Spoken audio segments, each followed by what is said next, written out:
Je vais vous demander, et vous allez avoir 2 minutes pour le faire, de former 5 groupes de 4 personnes. Et un groupe de 5 personnes, il y a une table exprès ici où il y a 5 chaises. Chacun prend un stylo et on vient poser son cartable et ses affaires sous le tableau. Aujourd'hui, le but de l'activité, ça va être, comme la dernière fois, de coopérer pour obtenir, en fait, un résultat. Oui, et quelle qualité il fallait absolument pour pouvoir réussir, au bout du bout, à répondre aux questions sur l'histoire. Oui. Il fallait s'entraider. Quoi d'autre? Être respectueux. Être respectueux des autres.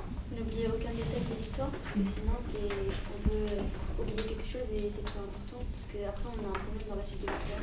Tout à fait, être bien attentif aux documents qu'on avait et puis le mémoriser. La compréhension du texte. Il fallait bien comprendre le texte. S'écouter. Et s'écouter les uns les autres. Le travail de groupe. Travailler en groupe. Alors là, tu vois, tu résumes tout ce qu'on vient de dire, puisque s'entraider, s'écouter, faire attention que tout le monde est bien mémorisé, que tout le monde ait bien participé et que tout le monde reparte dans son groupe maison avec toutes les informations, ben ça, c'est le travail de groupe. Alors, aujourd'hui, on va devenir des détectives de l'orthographe. Je vous ai préparé, mais vous n'allez pas être du côté élève, vous allez être du côté professeur. Je vous ai préparé des petits textes avec des erreurs dedans.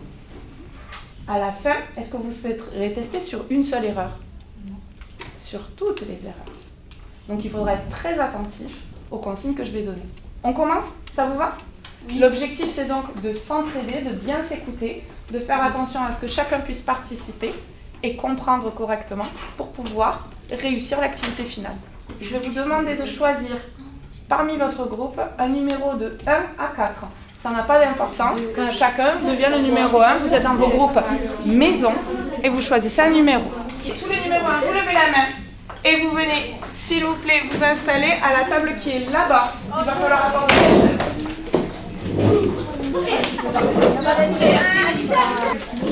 Oui. Maintenant, vous allez avoir 2 minutes en silence pour découvrir le document. Pour l'instant, vous n'avez pas le droit de communiquer avec les autres. Vous devez juste lire le document et on en reparle juste après.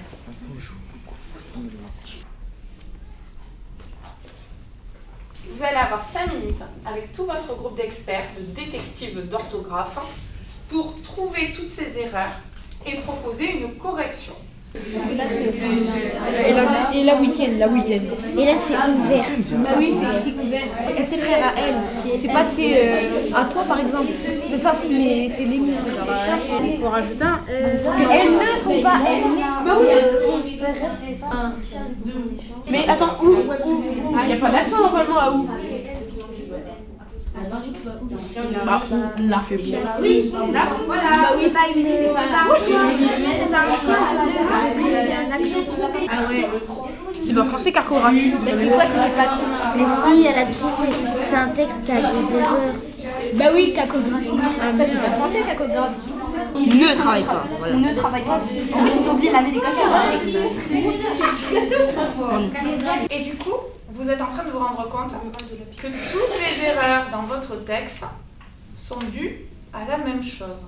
En fait, l'élève, à chaque fois qu'il a écrit ces phrases, il a un problème, quelque chose qu'il ne maîtrise pas du tout, une chose en particulier.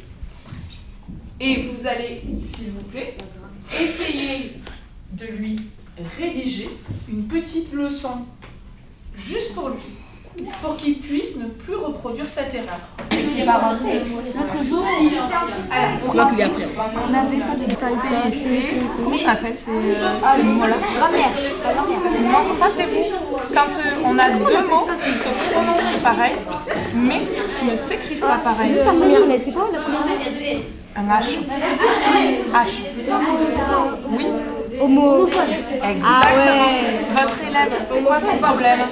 C'est les homophones. Alors, c'est quoi le problème de votre élève? En fait, c'est la négation. La négation.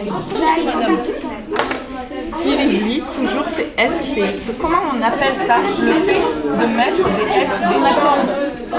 Exactement. Il a des problèmes dans les accords. Vous allez devoir retourner dans votre groupe maison. Et vous allez retourner avec quoi?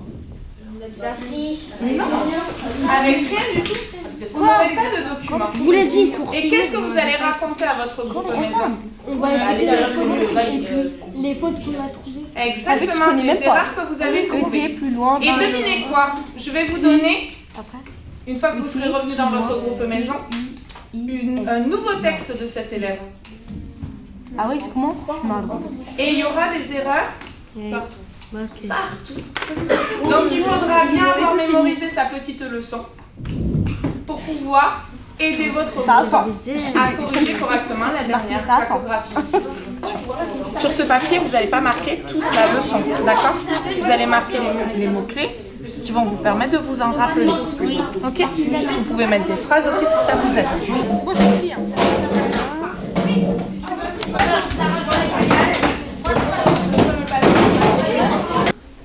Maintenant, un par un, le numéro 1, numéro 2, numéro 3, numéro 4 va raconter quelle était l'erreur de son élève et quelle est en gros la leçon qu'il faut retenir pour ne pas faire cette erreur.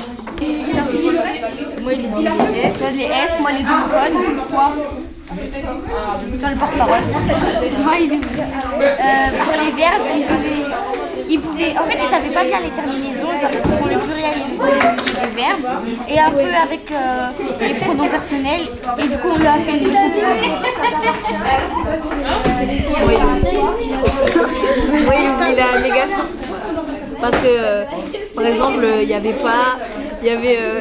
Par exemple, il y avait. Je crois, il a dit. On était. On n'a pas eu de devoir. Et nous, on a mis nous n'avions pas eu de devoir parce qu'en fait, je me suis pas négation. Les voitures américaines. Les filles, ouais, vous voulez vous lever? Américaines déjà. Les voitures américaines.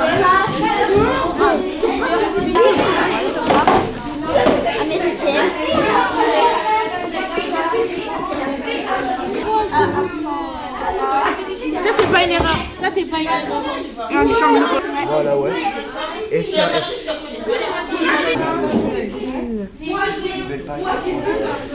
Ma sœur a rangé sa chambre et moi, j'ai fait de la cuisine tous les matins. Il va à l'école en courant car ils ne veulent pas être en retard. 1, 2, 3, 4, 5, 6. Non, ça compte pas. Moi, ça compte pas. Mais ça, c'est une. La compte ça. Ouais, David. Moi qui a tout fait. On retourne sa chambre à sa place? Oui. Est-ce qu'il y avait une erreur? Oui. Et vous êtes 20 élèves, il y en a 19 qui ont répondu oui. On est presque au 100%. Je crois que c'est parce que vous êtes très agités et que vous ne faites pas attention. Il y en a qui bougent leurs cartes. Et du coup, c'est certainement une erreur. Est-ce qu'il y a une erreur ou est-ce qu'il n'y a pas d'erreur?